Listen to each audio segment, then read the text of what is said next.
सुबह 10 बजे की पहली बड़ी खबर। वीर बाल दिवस के मौके पर आज देश भर में कई कार्यक्रम आयोजित किए जाएंगे। दिल्ली के भारत मंडपम में वीर बाल दिवस कार्यक्रम आयोजित होगा। प्रधानमंत्री नरेंद्र मोदी बच्चों और युवाओं को संबोधित करेंगे। इस कार्यक्रम में बाल पुरस्कार विजेता और देश भर से आए स्कूली बच्चे शामिल होंगे। इससे पहले राष्ट्रपति द्रौपदी मुर्मू 20 बच्चों को प्रधानमंत्री राष्ट्रीय बाल पुरस्कार से सम्मानित करेंगी।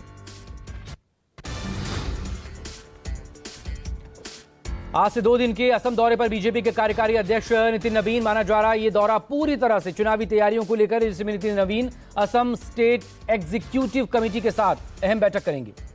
बैठक में चुनावी रणनीति और संगठनात्मक समीक्षा पर चर्चा हो सकती है। नितिन नवीन का ये दौरा जमीनी स्तर पर संगठन को और मजबूत करने की दिशा में अहम माना जा रहा है।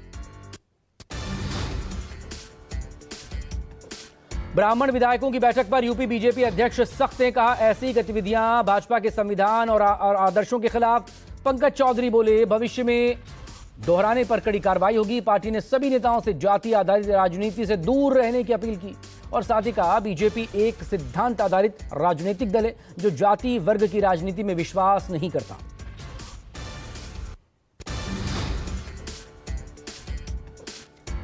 पुणे नगर निगम चुनाव से पहले एमवीए में बड़ी फूट देखने को मिल सकती है। खबर है कि एनसीपी के दोनों गुट पुणे के पिंपरी चिंचवाड़ महानगरपालिका चुनाव के लिए एक साथ आ सकते हैं।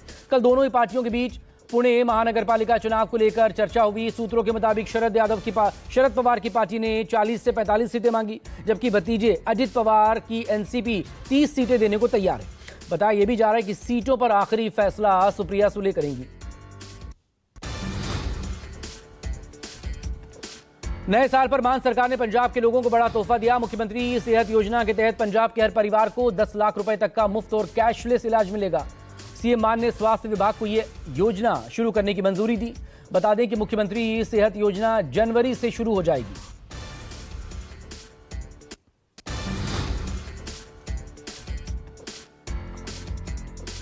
महाराष्ट्र नगर निगम चुनाव को लेकर प्रदेश का सियासी पारा गर्म है। बीजेपी एकनाथ शिंदे की 100 सीटों की डिमांड को सुलझाने में जुटी है। एकनाथ शिंदे ने 100 सीटों पर दावा ठोका। वहीं मुंबई में उद्धव और राज ठाकरे आज उम्मीदवारों की एक साझा लिस्ट जारी कर सकते हैं।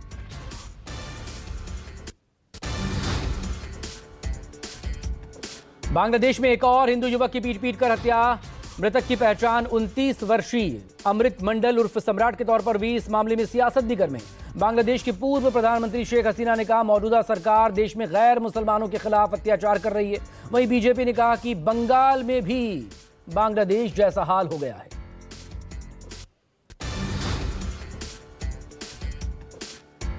आज बांग्लादेश में तारिक रहमान छात्र नेता शरीफ हादी को श्रद्धांजलि दे सकते हैं।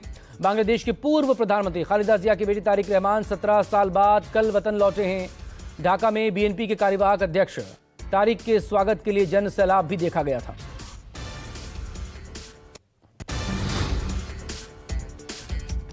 ट्रेन में सफर करना आज से महंगा हो गया है। 215 किलोमीटर से ज्यादा के सफर पर जनरल में 1 पैसा और एक्सप्रेस में 2 पैसा प्रति किलोमीटर का चार्ज बढ़ाया गया। 500 किलोमीटर की नॉन एसी यात्रा पर 10 रुपए ज्यादा लगेंगे। इस बदलाव से रेलवे को चालू वित्तीय वर्ष में करीब 600 करोड़ का अतिरिक्त राजस्व मिलने की उम्मीद है। यह साल यात्री किराए में दूसरी बार बढ़ोतरी है। इससे पहले जुलाई में भी किराया बढ़ाया गया था।